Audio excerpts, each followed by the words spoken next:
Hey, so I'm going to do my best to relay this message in like shorter videos because this is my divine calling to share this. And I'm going to share this a little differently because I'm going to share it on other platforms. So, my name is Justin, and I am somebody who has experienced firsthand, what it's like to be institutionalized, what it's like to go through many treatment centers and struggle with addiction, what it's like to live in my car, be out on the streets, things like this, and to have PTSD, anxiety, and depression, and to heal from all three of those, which has been confirmed by a psychiatrist.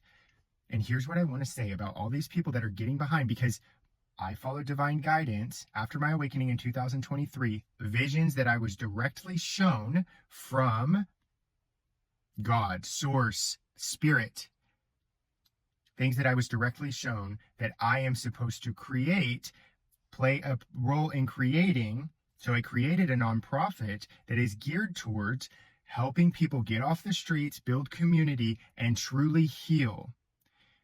Our system and the way that our system handles things is very militant and it lacks compassion. Most people know this. And most of the people that are getting behind this cleaning up the streets and saying, it's packaged as, oh, we're going to get these people help and we're going to do all these things, yada, yada, yada. Then if they don't want to do that, we are going to jail them, And it's like, I know, yes, that there's already laws that stand that they haven't been enforcing and all these things. There is a lot, especially, if you consider yourself evil, I totally understand, and you don't care, and you want to see people just get your streets cleaned up, and you want whatever, then just admit that you are choosing greed over compassion, okay? But don't pretend that you follow Jesus and not want to listen to people who have actually had firsthand experience with the dark side of this system and are trying to share things that could actually help people from a place of compassion and love. If you're unwilling to listen to that, you don't get to pretend that you follow Jesus. You can pretend, but sit down. Literally sit down, because you're listening to people that are relaying messages on these news stations that have absolutely no idea what's actually happening. They've never actually been through any of it.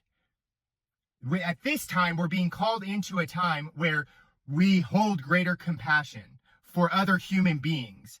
And what our system does in these situations, it's very ego-driven. If you have ever experienced homelessness, if you've ever experienced addiction, the way that this system treats you is disgusting. You are treated, I would say, like an animal, but an animal should never be treated that way. No one should ever be treated that way. No living being should ever be treated the way that you're treated whenever you even go into a hospital, you go into an institution. The way that they treat you is like you are nothing, like you're dirt. They, kick you down in every way possible. They treat you in cold and callous ways.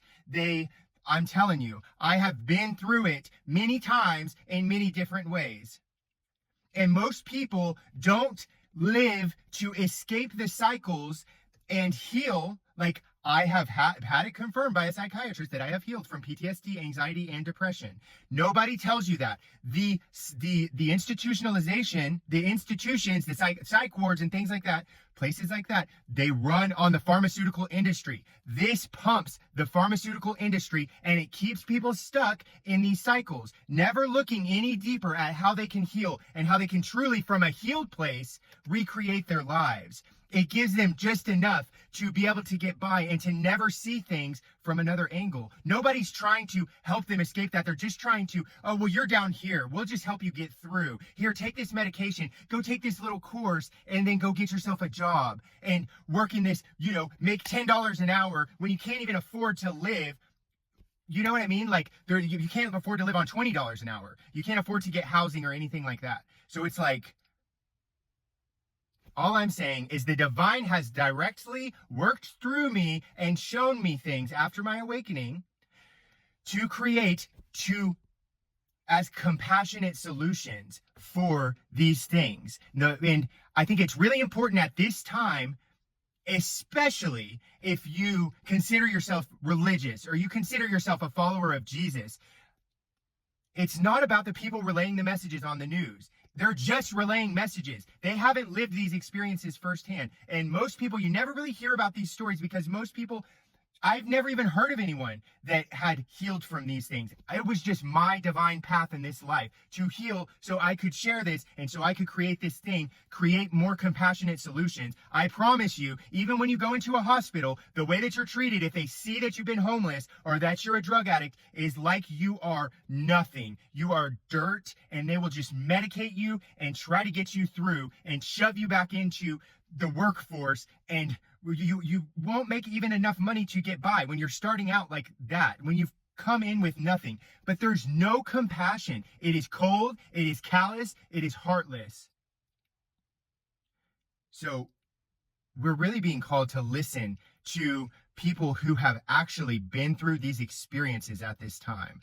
Rather than, if you look at how our system, especially people that are conservative, it's like most of them see the corruption in the government. They want less government. But when it comes to something like this, as long as it's cleaning up their property and their situation, okay, that's fine. But know and admit that you're choosing greed over humanity. You're choosing greed over human beings. You're choosing money over human beings. Just admit that.